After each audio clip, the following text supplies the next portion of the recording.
અત્યાર સુધી અનેકવાર એવું સાંભળવા મળ્યું છે કે સૌરાષ્ટ્રની અંદર ગુંડારાજ છે તે ચાલી રહ્યું છે, જે માથાભારે શખ્સો જે કહી શકાય કે જે પૈસા ટકે અને તમામ રીતે જે તાકાતવર છે તે લોકો ક્યાંક જે નાના માણસો છે તેમને દબાવતા હોય છે, તેમની ઉપર દબન છે તે ગુજારતા હોય છે અને ત્યારબાદ જે તેમની સામે ફરિયાદ કરવા માટે જો કોઈ પહોંચે તો પોલીસ સ્ટેશનમાં તેમની ફરિયાદ સુદ્ધા નથી લેવાતી હોતી. અને તેવો જ વધુ એક કિસ્સો છે કે જે ધોરાજીના તોરણિયા ગામનો સામે આવ્યો છે કે એક વ્યક્તિ કે જે બસ ડ્રાઇવિંગ કરે છે અને તેને ત્યાંના જ એક માથાભારે શખ્સ છે જે વગદાર વ્યક્તિ કહી શકાય તેના દ્વારા મારવામાં આવ્યું, તેનું અપહરણ કરવામાં આવ્યું અને ત્યારબાદ ત્યાંના જે ગામના લોકો આ બાબતની ફરિયાદ પોલીસ સ્ટેશનમાં કરવા જાય છે તો પોલીસ દ્વારા તેમની ફરિયાદ સુદ્ધા લેવામાં નથી આવતી.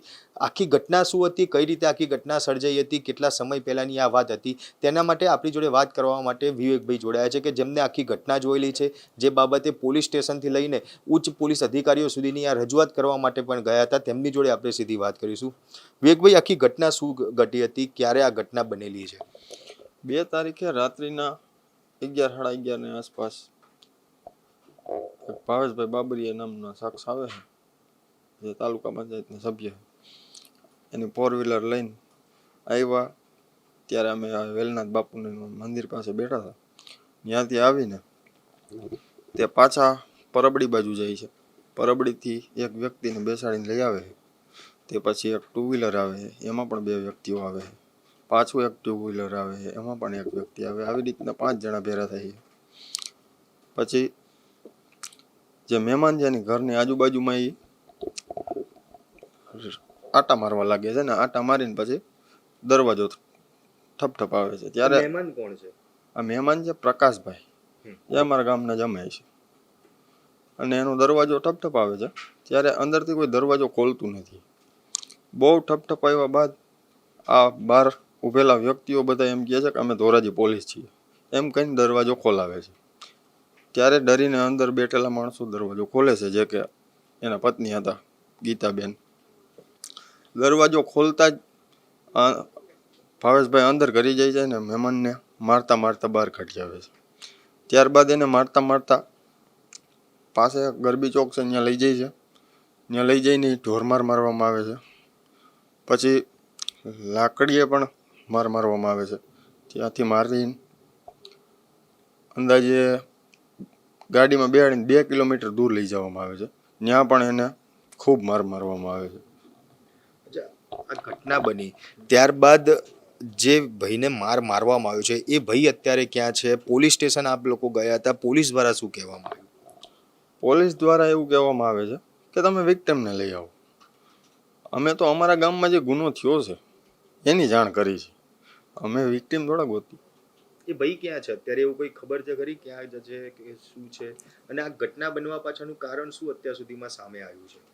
એ કાંઈ ખબર નથી, પણ આ ઘટના બની એટલે મેં મારા સરપંચને જાણ કરી. એટલે સરપંચ કહે કાંઈ વાંધો નહીં, આપણે પોલીસને જાણ કરીશું. પોલીસ સ્ટેશન ગયા, શું કીધું પોલીસે તમને? પોલીસે એમ કીધું કે વિક્ટિમને લઈ આવો. બીજું કઈ પોલીસ ફરિયાદ લેવા તૈયાર થતી નથી? પોલીસ ફરિયાદ લેવા તૈયાર જ નથી કે વિક્ટિમ વગર અમે ફરિયાદ નહીં લઈએ. બિલકુલ, ગામના સરપંચને જાણ કરવામાં આવી, સરપંચ દ્વારા ત્યારબાદ પોલીસ સ્ટેશન જવામાં આવ્યું, પોલીસને બી આ બાબતે જાણ કરવામાં આવી. ત્યારે સરપંચ બી આપણી સાથે છે અંકિતભાઈ, તેમની જોડે બી વાત કરીશું. અંકિતભાઈ, તમને જ્યારે ગામમાંથી ફોન આવ્યો ત્યારે શું કહેવામાં આવ્યું હતું? ઘટના બાબતે શું જાણ કરવામાં આવી? મને રાત્રિના 1:13 વિવેકભાઈનો ફોન આવ્યો કે આપણા ગામમાં આવી ઘટના બની છે કે પેલા જે પ્રકાશભાઈ છે, જે મહેમાન તરીકે ઓળખાય છે, કે એમને ઘરમાંથી કાઢી ને ઢોર મારી પેલું જે ફૂલેકું કહેવાય એ સ્ટાઇલથી એમને મારતા લઈ જાય છે. ત્યાંથી એમનું અપહરણ કરે છે. એમનો એક શોર્ટ વિડીયો બી ઉતારેલો છે. ત્યારબાદ એમને એ હદે મારવામાં આવે છે કે ચક્કર ખાઈને પડી જાય છે અને મોઢામાંથી લોહી નીકળી જાય છે. અને એવી ધમકી આપવામાં આવે છે કે ગામ મૂકીને જતા રહેજો, હવે તોરણિયામાં રહેવાનું નથી, અને જો તોરણિયામાં રહેશો તો મારી નાખીશું. એટલે આ ઘટના બાદ શરૂઆત ત્યાંથી થઈ હતી કે દરવાજો નહોતા ખોલતા, તો અમે પોલીસ છીએ એવું કહીને દરવાજો ખોલાવેલો. અને ત્યારબાદ આ ઘટનાની શરૂઆત થઈ હતી. એટલે ગ્રામજનોને એવું જ હતું કે ભાઈ પોલીસ દ્વારા આ બધું થાય છે, તો ઘણા વ્યક્તિઓ હોવા છતાં કોઈએ આ ઘટનાનો વિરોધ ના કર્યો કે વચ્ચે ના પડ્યા. પછી ઘટના દરમિયાન આ વ્યક્તિ હું સરપંચ છું ને અમારા પંચાયતના બોડીના સભ્ય છે વિવેકભાઈ, એમને એવું સમજાઈ ગયું કે ભાઈ આ કોઈ પોલીસ નથી, પોલીસ હોય તો આટલો ઢોર માર મારે નહીં કે આવું કૃત્ય કરે નહીં. એક સવાલ હું વચ્ચે કરીશ, પોલીસ હોય તેમ છતાં બી પોલીસને ઢોર માર મારવાનો કે કોઈ પણ પ્રકારનો માર મારવાનો હક નથી. બરાબર છે, હક નથી, પણ ગામડામાં જનરલી એટલી બધી જાગૃતતા નથી હોતી, પોલીસના નામથી જ ડરતા હોય છે. તો એમને એટલા માટે એવું હતું કે ભાઈ ઘટના શું છે સમજવામાં, કોઈ પણ એવી અચાનક જ આટલી મોટી ઘટના બને તો સમજવામાં આપણે બી થોડો ટાઈમ તો લાગે કે ભાઈ શું બને છે, કેવી રીતનું છે, કોણ છે. ત્યારબાદ વિવેકભાઈએ હિંમત કરી, વચ્ચે પડી અને એવું કીધું કે ભાઈ તમે માર ના મારો, જે કાંઈ હોય ઈ. બાકી હું મારા સરપંચને કહી પોલીસ બોલાવીશ, અત્યારે જ હું 100 નંબરમાં ફોન કરીને ગાડી બોલાવું છું, એવું કહી અને આ વિક્ટીમને બચાવવામાં આવે છે. જો 5-10 મિનિટે મોડું થઈ જાય કે વધારે આ ઘટના આમને આમ ચાલતી રહે તો કદાચ એ વિક્ટીમનું મોત થઈ જાય. આ હદે માર મારવામાં આવ્યો છે. ત્યારબાદ અમે વિક્ટીમ તો ગામ છોડીને જતો રહ્યો તો આ લોકોની ધમકીથી. એ દરમિયાન વિક્ટીમના ઘટના ચાલતી હતી, એ દરમિયાન વિક્ટીમના શાળાને ત્યાં લાવવામાં આવે છે અને એને એવી ધમકી આપવામાં આવે છે કે તું માર અમને, બાકી તારો પણ વારો છે, તને અમે મારીશું. હવે એમના શાળા તો ડરી જાય છે, લાકડીથી મારવાની ના પાડી દે છે કે હું નહીં મારી શકું, પણ માંડ દબાણ પ્રેશરમાં બીકના લીધે 2-4 થપ્પડો મારે છે.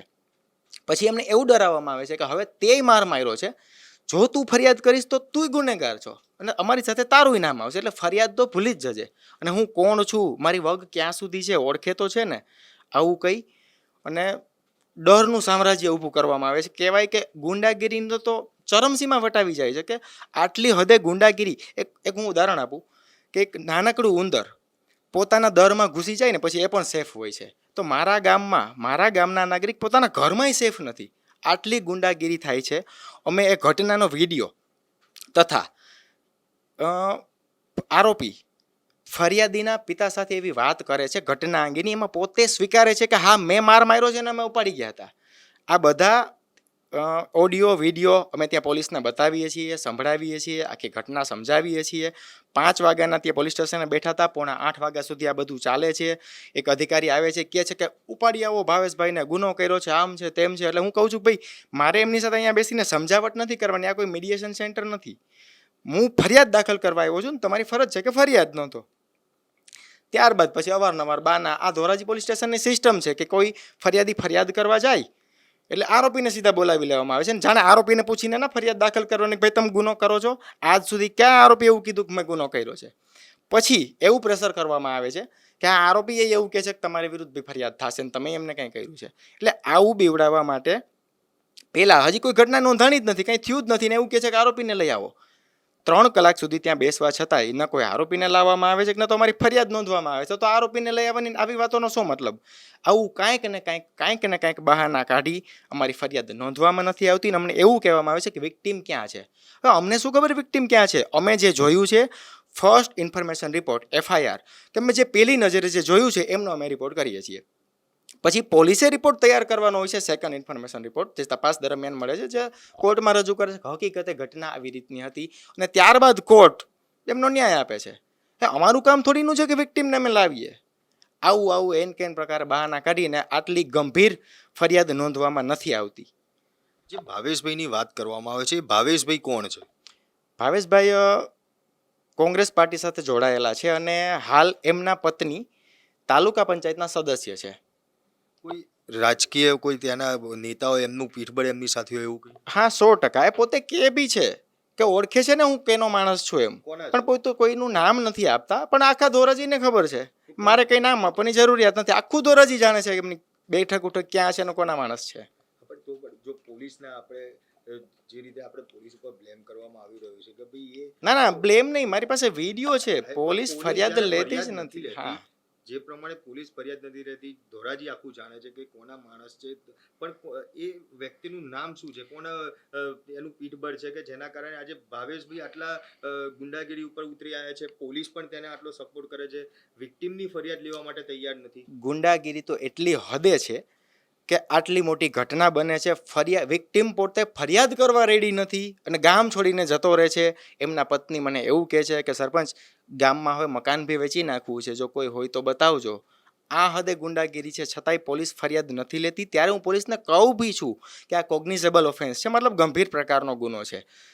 લલિતા કુમારી versus state of Uttar Pradesh, એમાં જોગવાઈ છે કે કોઈ કોગ્નિઝેબલ ઓફેન્સ હોય તો એટ એ ટાઈમ ગુનો નોંધવો, છતાં પણ પોલીસ બધું જાણવા છતાં ફરિયાદ નથી લેતું. આ સવાલ તમારે ખરેખર પોલીસને પૂછવો જોઈએ કે ફરિયાદ ન લેવાનું કારણ શું.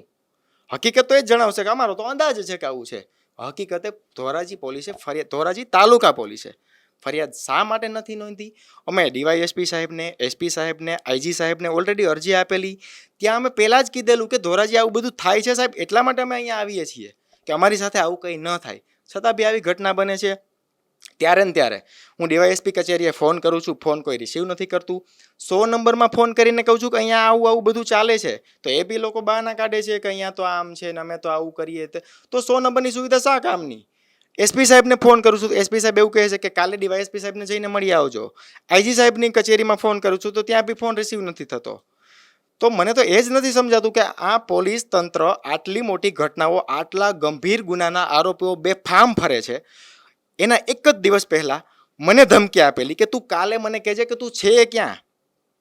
કદાચ આ દરમિયાન મારી સાથે આવી કોઈ ઘટના બને તો આમનું જવાબદાર કોણ, એ પણ હું પોલીસને કહું છું કે આમના જવાબદાર તમે જ હશો, કે તમે જાણો છો આમને ગુનો કર્યો છે, આરોપી પોતે સ્વીકારે છે કે ગુનો કર્યો છે, છતાંય તમે કોઈ એક્શન નથી લેતા. આ દરમિયાન મારી સાથે કોઈ ઘટના બને તો એનું જવાબદાર કોણ? છતાં બી આ બધી વાત પીએસઆઈ સાહેબને એક પછી એક અધિકારીઓ કરે છે. પીએસઆઈ સાહેબ ક્યારે સામે આવતા જ નથી. હું વિડીયો લઈને જાઉં છું કે ભાઈ મારી ફરિયાદ કેમ નથી લેતા, ત્યારે પીએસઓની ચેર પર હોતા જ નથી. પીએસઆઈ સાહેબ એમની ચેમ્બરમાંથી બહાર આવતા જ નથી. બીજા અન્ય 10-12 અધિકારીઓ જવાબ આપે છે. તો કોઈ જવાબ આપવા બી બંધાયેલું નથી. કોઈ ત્યાંના કહી શકાય કે જવાબદાર અધિકારી કે પીએસઓ, ફરિયાદ કરવાની ફરજ અમારે પીએસઓ પાસે હોય છે, કોઈ પણ સામાન્ય નાગરિકની, અથવા તો થાણાના ઇન્ચાર્જ પીએસઆઈ કે પીઆઈ પાસે. એક પણ વ્યક્તિ હાજર નથી હોતા અથવા બહાર નથી આવતા. તો કેવી રીતના ફરિયાદ કરવાની? એ વાતને પણ અમે એફઆઈઆર નોંધાવા ગયા, એ વાતને પણ આજે 2 દિવસ થઈ ગયા છે. ઘટનાને ઓલરેડી 9 દિવસ થઈ ગયા છે.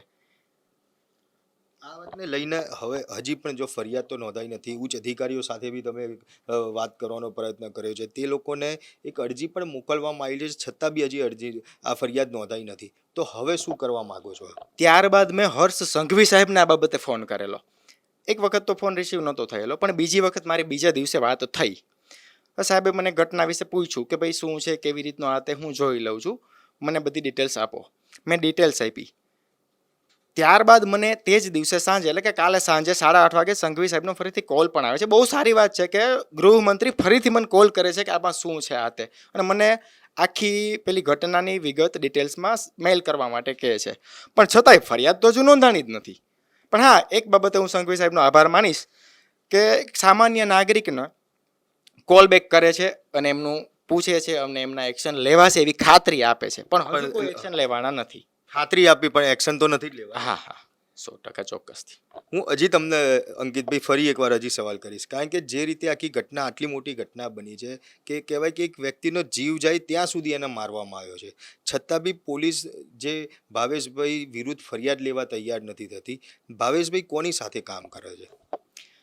હવે આવું કંઈ મારે અઝમ્પશન કરવું એ તો હું યોગ્ય નથી માનતો, પણ આખા ધોરાજીને ખબર છે કે ભાવેશભાઈ કોની સાથે સંકળાયેલા છે અને કોની સાથે કામ કરે છે. ધોરાજી કોંગ્રેસ સાથે, અને કોંગ્રેસમાં એમના વાઇફ હાલમાં કોંગ્રેસના તાલુકા પંચાયતના સદસ્ય છે.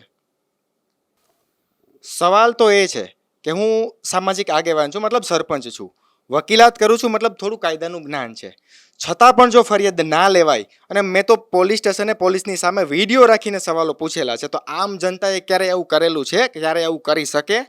તો એમની ફરિયાદો, અને આ તો આટલી મોટી ગંભીર ઘટના છે જેના વિડીયો છે, ઓડિયો છે. જ્યારે ઘણી વખત એવું બનતું હોય છે કે કોઈ એવી જગ્યાએ હોય તો કોઈ એવિડન્સ બી ના હોય, અને નાનકડી ઘટના હોય, કોઈ ગાળાગાળી હોય, કોઈ 2 થપ્પડ મારેલી એવી નાની કોઈ એવી, તો ત્યારની ફરિયાદોનું શું? સવાલ તો ખરેખર આ છે કે આવી ફરિયાદો, હું તો એવું માનું છું કે 100 ફરિયાદમાંથી 90 ફરિયાદો નોંધવામાં ન આવતી હોય. જો આવું થતું હોય ને તો ત્યારે માત્ર 10% જ ફરિયાદો, અને પછી એવું કહેવાય છે કે ગુજરાતમાં ક્રાઇમ રેટ ફક્ત આટલો છે, તો શું પોલીસ ક્રાઇમ રેટ ઘટાડવા માટે આવું કરે છે? મારો આ સવાલ છે જનતાને. બિલકુલ બહુ સાચી વાત છે કે પોલીસ શું ખરેખર ક્રાઇમ રેટ ઘટાડવા માટે આ રીતે કરે છે? કારણ કે અનેકવાર આવું જોવા મળતું હોય છે કે જ્યારે ફરિયાદી ફરિયાદ કરવા માટે પોલીસ સ્ટેશન જાય છે ત્યારે તેની ફરિયાદ નથી લેવામાં આવતી. ચલો, અંકિતભાઈ તો ગામના સરપંચ છે અને એટલા માટે તે હર્ષભાઈ સુધી સીધો ફોન બી કરી ચૂક્યા હતા.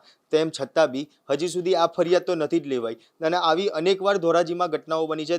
ધોરાજી તાલુકા પોલીસ સ્ટેશનની આ વાત છે કે ત્યાં ગાડી અનેકવાર આવી ઘટનાઓ બને છે અને પોલીસ જે આરોપીઓ હોય છે તેને ફોન કરીને ત્યાં બોલાવતી હોય છે અને ત્યારબાદ આખી ઘટનાનું સમાધાન કરાવીને વાત છે તે પૂરી કરાવી દેતા હોય છે. એટલે કેમ પોલીસને ત્યાં વચોટિયાનું કામ કરવા માટે બેસાડવામાં આવેલા છે? આવા અનેક સવાલો જે ધોરાજીની તાલુકા પોલીસ સ્ટેશન છે તે પોલીસ ઉપર ઊભા થઈ રહ્યા છે, ત્યાંના અધિકારીઓ ઉપર પણ ઊભા થઈ રહ્યા છે. ત્યારે હવે અહીંયા માત્ર સવાલ એક જ છે કે જે ફરિયાદ કરવામાં આવી રહી છે તે ફરિયાદ હવે ક્યારે કરવામાં આવશે? હજી અંકિતભાઈ આપણને કંઈક કહેવા માંગે છે, ફરી એકવાર એમની જોડે વાત કરીશું. આ પહેલા એક તોરણિયામાં ઘટના બનેલી, બે ફાર્મ ગાળો આપે છે ફોન પર, રૂબરૂમાં ઘરની બહાર નીકળીશ તો ટાંગા ભાંગી નાખશું એવી ધમકી આપે છે. એમના વિડીયો બે ઓડિયોની સાથે 26 જૂનના રોજ અરજી કરવામાં આવે છે. કોના વિરુદ્ધ છે? ત્યાં ગામના એક વિક્ટીમ છે જે આરોપી વિરુદ્ધ બાજુમાં ખેતરમાં રહેતા હોય છે, એમની એક ઘટના છે. 4 દિવસ સુધી, એ પણ કોગ્નિઝેબલ ઓફેન્સ હોવા છતાં ફરિયાદો, 2 વિડીયો છે, 2 ઓડિયો છે, છતાં બી નથી નોંધાતી. અને ફરિયાદીને બોલાવીને પીએસઆઈ જેઠવા સાહેબ એવું કહે છે વિડીયો જોતા કે આ બધું તો નોર્મલ છે, આ બધું તો નોર્મલ, તો મારી નાખશે એને એબનોર્મલ કહેવાય? એબનોર્મલ ઘટના ક્યારે કહેવાશે પોલીસના મતે? અને બધું જો નોર્મલ જ છે તો થાણું ખોલવાની જરૂરત જ શું છે ત્યાં? મારો આ સવાલ છે જનતાને, કે જનતા પૂછો પોલીસને કે તો એબનોર્મલ ઘટના કેને કહેવાય? આટલું બધું બની જાય છે ત્યાં સુધી બધું નોર્મલ જ છે. બિલકુલ ચોક્કસ, બહુ સાચી વાત છે કે જો ખુદ પોલીસ અધિકારી જો વિડીયો જોયા બાદ એવું કહેતા હોય કે આ નોર્મલ છે તો આ જગ્યા ઉપર પોલીસ થાનાની જરૂર શું છે? 100% સાચી વાત છે. કારણ કે ત્યાં આગળ પોલીસ સ્ટેશન એટલા માટે જ કરવામાં આવતું હોય છે કે ત્યાંની જનતાને જે સમસ્યા હોય, આવી કોઈ લોકોથી ડર હોય તો તે પોલીસની જોડે જતી હોય છે તેમના રક્ષણ માટે થઈને. ત્યારે તે જ પોલીસ કે એમનું રક્ષણ નથી કરતી અને તેમની જે ફરિયાદ છે તે ફરિયાદ સુદ્ધા લેવા માટે તૈયાર નથી. ત્યારે આવા અનેક પ્રશ્નો છે કે જે પોલીસ ઉપર ઊભા થઈ રહ્યા છે. ગૃહમંત્રીને પણ આ સવાલ કરવામાં આવી રહ્યો છે કે કેમ તમારી પોલીસ આ રીતે વચોટિયાનું કામ છે તે કરતી આવી છે? અનેકવાર આ રીતે તમારી પોલીસ ઉપર આક્ષેપો છે તે થયેલા છે અને તેમ છતાં પણ ન્યાય નથી મળતા. તો હવે શું જે તોરણિયા ગામના લોકો છે તેમને ન્યાય મળશે ખરી? હર્ષભાઈ, તમે આ પોલીસને ફોન કરીને ફરિયાદ કરવા માટે કહેશો ખરી? કોમેન્ટ બોક્સમાં જરૂરથી જણાવજો અને અમારી નિર્ભય ન્યૂઝ ચેનલને લાઇક, શેર અને સબસ્ક્રાઇબ કરવાનું ભૂલશો નહીં. આભાર.